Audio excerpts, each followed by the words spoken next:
Legend Vaali அவர்கள் இளையராஜாவை பல வருஷங்களுக்கு முன்னாடி ஒரு மேடையில ரொம்ப புகழ்ந்து பேசியிருக்காரு.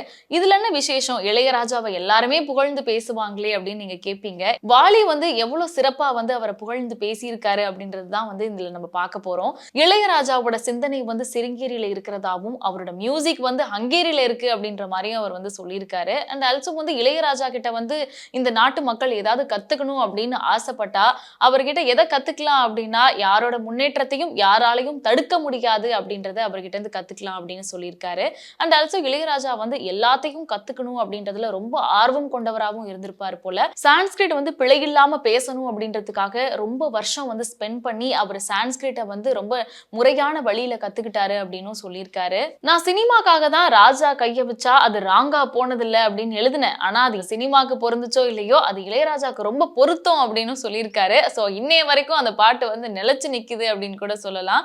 அண்ட் ஆல்சோ அவர் இது வரைக்கும் நான் 4000 பாடல்கள் இளையராஜாக்கு பண்ணியிருக்கேன். இந்த 4000 பாடல்களும் 4000 திவ்ய பிரபந்தம் அப்படின்னு ரொம்ப புகழ்ந்து சொல்லியிருக்காரு. இவர் என்ன இப்படியெல்லாம் புகழ்ந்திருக்காரே அப்படின்னு நீங்க யோசிச்சீங்கன்னா அவர் அதுக்கும் ஒரு எக்ஸ்பிளனேஷன் கொடுத்திருக்காரு. என்ன அப்படின்னா, பொதுவாவே ஒரு மியூசிக் டைரக்டர்ஸ் அப்படின்னாலே கூட யாரையாவது வச்சுப்பாங்க. அண்ட் ஆல்சோ இன்ஸ்ட்ருமெண்ட்ஸ் ஏதாவது இருக்கும். சோ இளையராஜா எந்த ஒரு இன்ஸ்ட்ருமெண்ட்ஸோ எலக்ட்ரானிக் ஐட்டம்ஸோ, அதாவது கூட தபேலா வாசிக்கிறவங்க கூட இல்லாம ஜஸ்ட் ஒரு ஹார்மோனிய போட்டே மட்டும் வச்சுக்கிட்டு பல டியூன்ஸ் போட்டு அசத்தி இருக்காரு அவரு.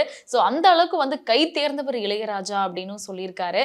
சோ இளையராஜா எப்பேற்பட்டவர் அப்படின்னா, அவர் வானம் அளவுக்கு உயர்ந்தாலும் வானத்தை அண்ணாந்து பார்க்க மாட்டாரு, பூமியை மட்டுமே தான் பார்த்து நடப்பாரு அப்படின்னு சொல்லியிருக்காரு. தமிழ்நாட்டுக்கு கிடைத்த வரம் இளையராஜா. இவருக்கு எதுக்கு பத்மபூஷன் விருது?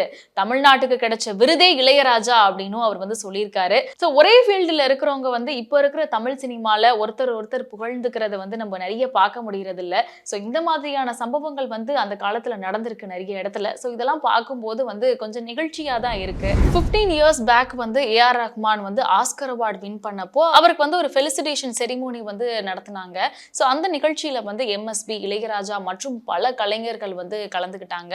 அந்த சமயத்துல நிறைய எக்ஸ்பீரியன்ஸ்டான லெஜெண்ட்ஸ்லாம் இருக்கிறப்போ, ஃபார் எக்ஸாம்பிள் எம்எஸ்பியே இருக்கிறப்போ அவருக்கு ஆஸ்கர் அவார்டு கிடைக்கலையே அப்படின்ற மாதிரி மக்கள் நடுவுல நிறைய சர்ச்சைகள் கிளம்பிட்டு இருந்தது. சோ அப்ப எம்எஸ்பி என்ன சொல்லியிருப்பாரு அப்படின்னா, எனக்கு எதுக்கு ஆஸ்கர், நீங்களாம் இருக்கீங்களே, உங்களோட அன்பே போதும் அப்படின்ற மாதிரிலாம் அவர் சொல்லியிருப்பாரு.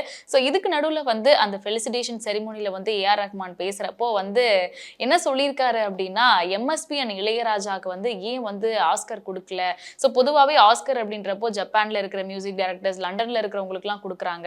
சோ இந்தியால இவ்வளவு பெரிய லெஜெண்ட்ஸ்லாம் இருக்காங்களே அப்படின்னு நான் அப்பப்போ யோசிப்பேன்.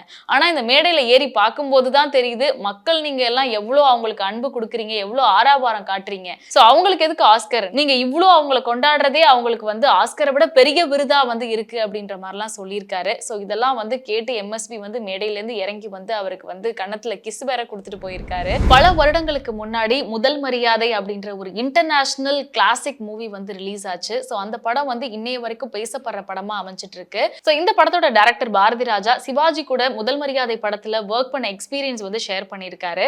சோ அதை பத்தி தான் நான் உங்களுக்கு சொல்ல போறேன். என்ன சொல்லியிருக்காரு அப்படின்னா, I am not a heroes director. நான் எப்போதுமே கதை எழுதும் போது ஹீரோஸ் மனசுல வச்சு எழுதுற ஆள் கிடையாது. ஆனா முதல் மரியாதை கதையை நானும் செல்வராஜும் சேர்ந்து எழுதி முடிச்சப்போ எனக்கு கம்பீரமா மனசுல நின்னது சிவாஜி அவர்கள் தான் அப்படின்ற மாதிரி சொல்லியிருக்காரு. சோ உடனே அவர் வீட்டுக்கு நான் போனேன். இந்த மாதிரி இந்த படத்துல நீங்க தான் நடிக்கணும்னு சொன்னேன். ஆனா இந்த படத்துல உங்களுக்கு விக் கிடையாது, மேக்கப் கிடையாது, பெருசா ஒரு கம்பீரமான உடை கிடையாது. நான் சொல்ற ஒரு டைரக்ஷன்ல நீங்க நடங்க, அந்த பக்கம் இந்த பக்கம் போங்க, திரும்பி பாருங்க அப்படின்ற மாதிரி அவர் சொல்லியிருக்காரு. அதுக்கு சிவாஜி அவரை குறுகுறுன்னு பார்த்துட்டு சரி ஓகே அப்படின்ற மாதிரி சொல்லியிருக்காரு. அண்ட் ஷூட்டிங் ஸ்டார்ட் பண்ணி அதே மாதிரி அவர் அங்க நடக்க வச்சு இங்க நடக்க வச்சு ஷூட் பண்ணியிருக்காரு. ஒரு லெவலுக்கு மேல சிவாஜி ரொம்ப கடுப்பாகி, நீ என்னதான்டா ஷூட் பண்ற, நீயே நடிச்சு காட்டு அப்படின்னு சொல்லியிருக்காரு. உடனே பாரதி ராஜாவும் நடிச்சு காட்டியிருக்காரு. சோ அவர் நடிப்பை பார்த்துட்டு சிவாஜி என்ன சொல்லியிருக்காரு அப்படின்னா, இவனோட நடிப்புல ஒரு 10% நம்ம நடிச்சா போதுண்டி ராதா, நம்ம ஜெயிச்சிடலாம் அப்படின்ற மாதிரி சொல்லியிருக்காரு. சோ அதை கேட்டு சைடு கேப்ல பாரதி ராஜா என்ன சொல்லியிருக்காரு அப்படின்னா, நான் மதுரையில இருந்து கிளம்பி வந்ததே உங்களை தோக்கடிக்கணும் தானே அப்படின்ற மாதிரி அவர் சொல்லியிருக்காரு.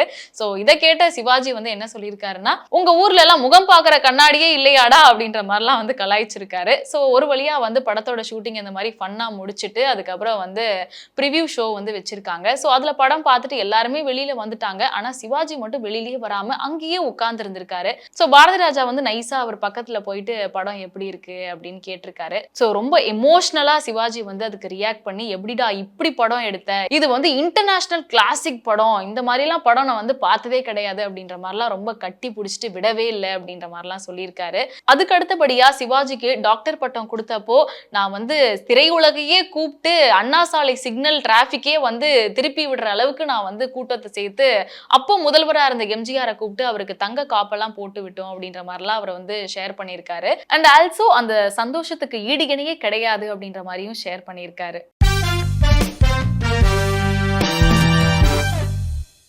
சோ இதே மாதிரியான இன்ட்ரெஸ்டிங் சம்பவத்தோட நம்ம வந்து இன்னொரு வீடியோல மீட் பண்ணலாம்.